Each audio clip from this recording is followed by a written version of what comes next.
अगली खबर रायपुर से, जहां जल्द हो सकता है महानदी जल विवाद पर हल, यानी कि दोनों राज्यों के बीच बातचीत से समाधान भी निकल सकता है। सीएम विष्णुदेव साय और ओडिशा सीएम की पहल से ये बड़ी संभावना जो है वो बड़ी है। ओडिशा सरकार ने केंद्र सरकार और केंद्रीय जल आयोग से इसमें सहयोग भी मांगा है। ओडिशा के मुख्यमंत्री ने उच्च स्तरीय बैठक में समाधान को लेकर भी चर्चा की है। तो जल्द अब हल हो सकता है महानदी जल विवाद। बता दें, दोनों राज्यों के बीच बातचीत से समाधान निकलेगा।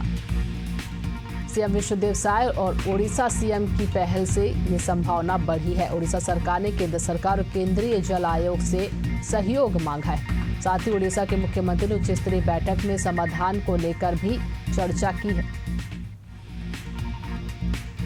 तो महानदी जल विवाद पर दोनों राज्यों के बीच बातचीत के बाद समाधान निकलेगा और इसको लेकर दोनों राज्यों के सीएम ने ये पहल की है और इस पहल से ही संभावना बढ़ी है कि ये महानदी जल विवाद जो है इसके लिए समाधान निकलेगा। साथ ही ओडिशा के मुख्यमंत्री ने उच्च स्तरीय बैठक में समाधान को लेकर भी चर्चा की है।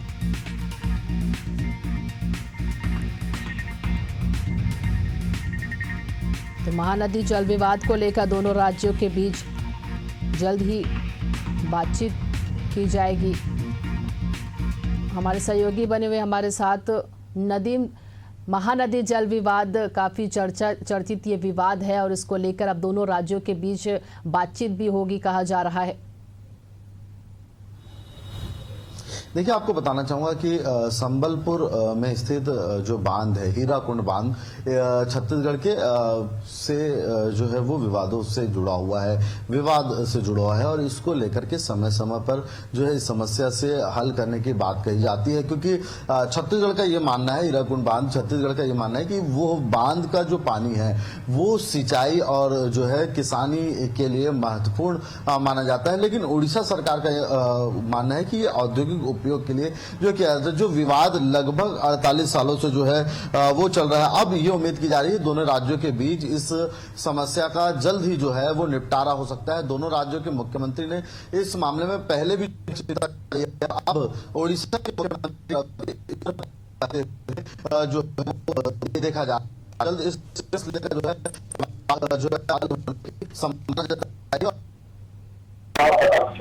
जो है वो किया जाएगा। इसके लिए जो है ओडिशा के मुख्यमंत्री ने आग्रह किया है कि जल्द इस पूरे मामले का पटाक्षेप किया जाए ताकि जो दोनों राज्यों के आपसी संबंध है वो भी बेहतर हो सके और जो ये जल विवाद है जिसके चलते हमेशा से जो है ओडिशा और छत्तीसगढ़ में विवाद की स्थिति बनी रहती है तो उसे जो है वो निपटाया जाए। क्योंकि देखिए, केंद्र सरकार से भी उन्होंने जो है ओडिशा के मुख्यमंत्री ने सहयोग मांगा है और इस पे हस्तक्षेप करते हुए दोनों राज्य के बीच इस जल समस्या को निपटाने की बात यहां पर कही है। जी बिल्कुल, और पिछले कई सालों से ये विवाद बना ही हुआ है। देखने वाली बात होगी कि अब ये बैठक तो हो गई है, उच्च स्तरीय बैठक में अब दोनों राज्यों के बीच क्या कुछ सहमति बनती है। तमाम जानकारी के लिए नदीम आपका बहुत बहुत धन्यवाद।